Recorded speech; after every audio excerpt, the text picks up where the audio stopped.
la première priorité, qu'on est dans une phase de démarrage. Nous voulons que vraiment que cette phase de démarrage, qu'on puisse bien la maîtriser. Et une deuxième phase que nous sommes en train qu'on va démarrer, c'est comment faire l'extension de cette phase de démarrage pour la digitalisation. Mais nous voulons que cette digitalisation soit une réalité pour les institutions de microfinance. Parce que nous savons qu'à l'heure actuelle, de l'ère du numérique, si les institutions de microfinance ne prennent pas le train de la digitalisation, elles vont rester à quai. Donc c'est une importance capitale pour nous que les institutions de microfinance puissent prendre ce train de la digitalisation, mais nous voulons être plus proches. C'est-à-dire qu'en tout temps et en tout lieu, le membre ou bien le client d'une institution de microfinance est en contact avec son institution.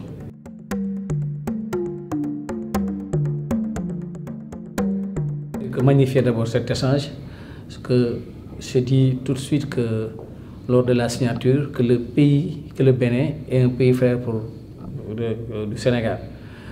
L'association professionnelle du Bénin Alafia aussi est une association sœur de l'association la PCFD Sénégal. Donc nous sommes très heureux de pouvoir échanger avec la délégation béninoise sur ces aspects concernant la digitalisation. Mais globalement, je crois qu'on va vers comment mutualiser les systèmes d'information et de gestion, dont la digitalisation est une partie de ça. Mais globalement, ce que nous voulons, on va avoir, disons un programme de système d'information et de gestion plus englobant.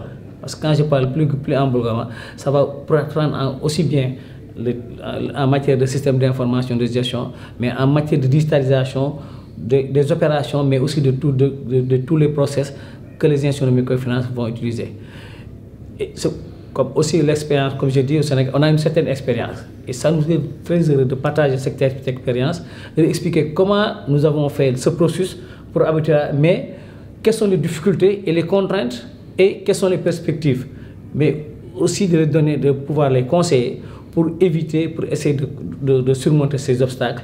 Et nous souhaitons que, parce que comme que je dis, on peut être le cobaye, mais nous souhaitons que ultérieurement, nous aussi, que le Bénin puisse développer des choses, que nous puissions aller vers eux pour dire que nous, on a commencé le premier, mais nous avons su que vous avez pu développer des choses, nous voulons aussi que vous échangiez avec vous. Donc ce qui montre tout que notre souhait ardent pour que cette visite soit une visite fructueuse et pleine de succès.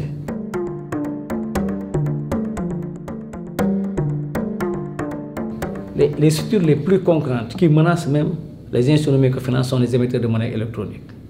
Parce que ces émetteurs de monnaie électronique, pourquoi? Parce que c'est la digitalisation. Si nous ne prenons pas, disons, ce train-là de digitalisation, c'est sûr qu'on va rester à quai. Parce que la digitalisation, en termes d'efficience, parce que je ne parle même pas en termes d'efficacité, mais en termes d'efficience, elle est très importante pour la viabilité de nos institutions de microfinance. Parce qu'on sait que les coûts au niveau des institutions de microfinance, ce sont des coûts très élevés, parce que nous faisons de la finance de proximité. Maintenant, avec la digitalisation, ça va permettre de minimiser ces coûts et d'être plus efficient. Et nous savons aussi l'inclusion financière. Quand je parle de l'inclusion financière, elle est très importante pour nos pays. Nous sommes dans des pays développés. Et nous nous sommes rendus compte que la plupart des populations n'ont pas accès aux services financiers. Et je crois que ce n'est pas pour rien. Depuis plus de 5 ans, la BCEAO a même élaboré une stratégie régionale d'inclusion financière. Et quand vous regardez la stratégie régionale d'inclusion financière, l'axe 2 met focus plutôt sur les institutions de microfinance. Parce qu'on sait que ce sont les institutions de microfinance qui peuvent porter cette croissance, qui vont être les vecteurs, disons, de cette inclusion financière. Et la digitalisation est un moyen très important de pouvoir accélérer cette inclusion financière. Mais là où je voulais un peu terminer, on parle de digitalisation, de volet digitalisation financière.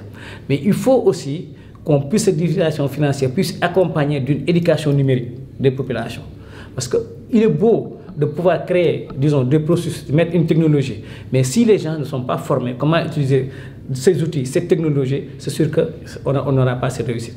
Il faut que cette digitalisation soit accompagnée aussi d'une éducation numérique pour qu'on puisse tirer tout le profit que nous attendons de cette digitalisation.